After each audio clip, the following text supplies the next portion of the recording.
Israel West Bank पर लगातार कब्जा करने की कोशिश कर रहा था, लेकिन सऊदी अरब और संयुक्त अरब अमीरात की दो टूक चेतावनी के बाद इजराइल अब पीछे हट गया है। दरअसल सऊदी अरब और संयुक्त अरब अमीरात ने साफ कर दिया था कि अगर वेस्ट बैंक पर कब्जा बढ़ाने की कोशिश हुई तो अब्राहिम समझौते पर गंभीर असर पड़ेगा और रिश्ते सामान्य करने की प्रक्रिया थम सकती है। ये संकेत उस समय आया था जब गाजा और वेस्ट बैंक की स्थिति को लेकर तनाव लगातार बढ़ रहा था। कान न्यूज की रिपोर्ट के मुताबिक ये मुद्दा पिछले हफ्ते रियाद में सऊदी क्राउन प्रिंस मोहम्मद बिन सलमान और यूएई राष्ट्रपति मोहम्मद बिन जायद के मुलाकात में उठा था। सऊदी प्रेस एजेंसी ने भी पुष्टि की कि दोनों नेताओं ने फिलिस्तीन की ताजा स्थिति समेत कई अहम मुद्दों पर चर्चा की थी। टाइम्स ऑफ इजराइल में छपी रिपोर्ट के मुताबिक दोनों नेता इस बात पर सहमत हो गए थे कि अगर इजराइल वेस्ट बैंक पर कब्जा बढ़ाता है तो अब्राहिम समझौते से पीछे हटना हकीकत बन सकता है। वही वॉशिंगटन पोस्ट की रिपोर्ट के मुताबिक इन चेतावनियों ने प्रधानमंत्री बेंजामिन नेतन्याहू को इतना परेशान कर दिया कि गुरुवार रात कैबिनेट की बैठक से वेस्ट बैंक एनेक्सेशन का मुद्दा ही हटा लिया गया। पिछले कई हफ्तों से इजराइल के प्रधानमंत्री बेंजामिन नेतन्याहू वेस्ट बैंक के बड़े हिस्से या पूरे इलाके को औपचारिक रूप से इजराइल में मिलाने की योजना पर विचार कर रहे थे।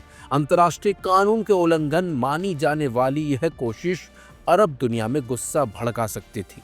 आपको बता दें, रविवार को ही सऊदी अरब ने एक आधिकारिक बयान जारी कर गाजा में फिलिस्तीनियों को विस्थापित करने की इजरायली टिप्पणियों की निंदा की और इजराइल पर नरसंहार का आरोप तक लगा दिया था। हालांकि बयान में वेस्ट बैंक का सीधा जिक्र नहीं था, लेकिन सऊदी का रुख पहले से ही कहीं ज्यादा कड़ा दिखा।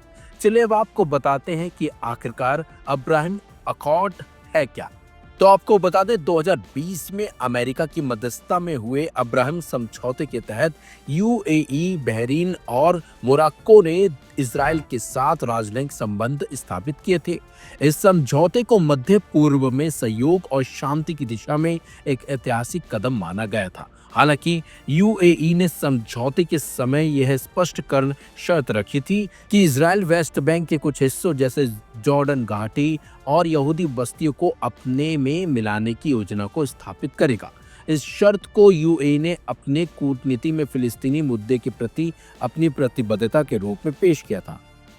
हालांकि हाल ही में इजराइल के दक्षिणपंथी वित्त मंत्री बेज़लेल स्मोट्रिच द्वारा वेस्ट बैंक को 80% हिस्से पर कब्जे का प्रस्ताव सामने आने के बाद यह शर्त खतरे में पड़ गई है। यूएई ने इसे अपनी रेड लाइन करार देते हुए कहा था कि ऐसा कोई भी कदम न केवल अब्राहिम समझौते को कमजोर करेगा बल्कि क्षेत्रीय एकीकरण और सहयोग की संभावनाओं को भी नुकसान पहुंचाएगा।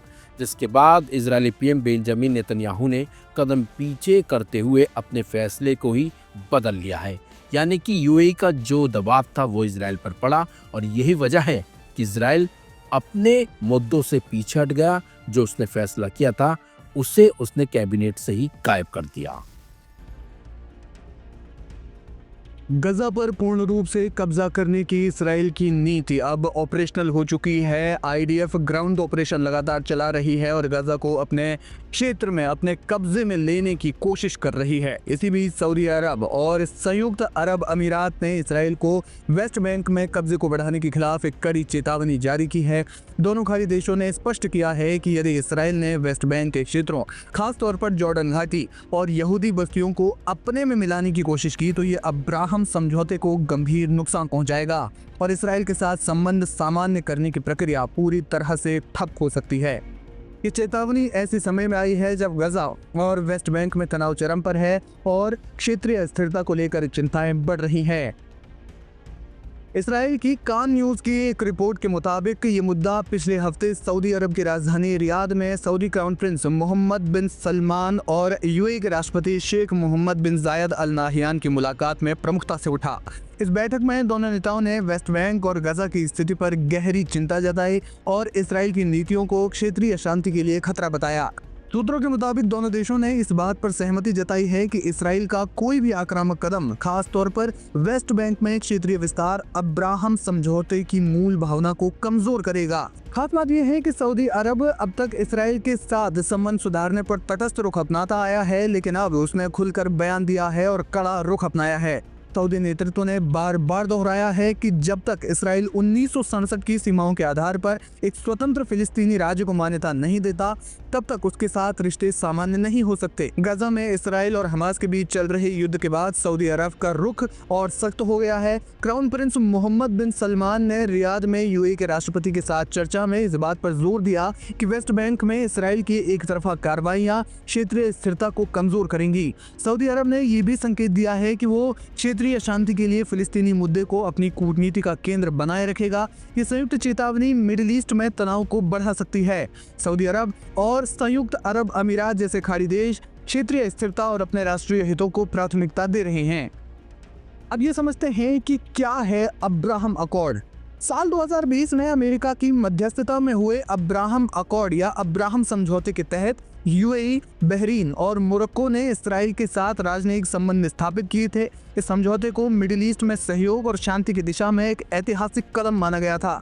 हालांकि यूएई ने समझौते के समय ये स्पष्ट शर्त रखी थी कि इसराइल वेस्ट बैंक के कुछ हिस्सों जैसे जॉर्डन घाटी और यहूदी बस्तियों को अपने में मिलाने की योजना को स्थगित करेगा।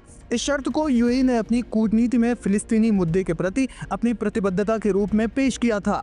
हालांकि हाल ही में इसराइल के वित्त मंत्री बेजलेल स्मोट्रिच द्वारा वेस्ट बैंक में 80% हिस्से पर कब्जे का प्रस्ताव सामने आने के बाद ये शर्त खतरे में पड़ गई है। यूएई ने इसे अपनी रेड लाइन या लक्ष्मण रेखा करार देते हुए कहा कि ऐसा कोई भी कदम न केवल अब्राहम समझौते को कमजोर करेगा बल्कि क्षेत्रीय एकीकरण और सहयोग की संभावनाओं को भी नुकसान पहुंचाएगा। ऐसे में अब इस्राएली पीएम बेंजामिन नेतन्याहू के लिए एक बड़ी चिंता का सबब ये बन सकता है कि उनके ग्रेटर इसराइल बनाने के सपने के खिलाफ मुस्लिम देश एक होते दिख रहे हैं।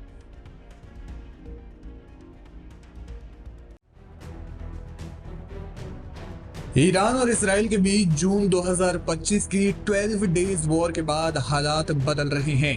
ईरान अपनी सैन्य ताकत को मजबूत कर रहा है और अंतर्राष्ट्रीय मंचों पर भी सक्रियता दिखा रहा है। इसके अलावा पड़ोसियों से ईरान के रिश्ते मजबूत हो रहे हैं।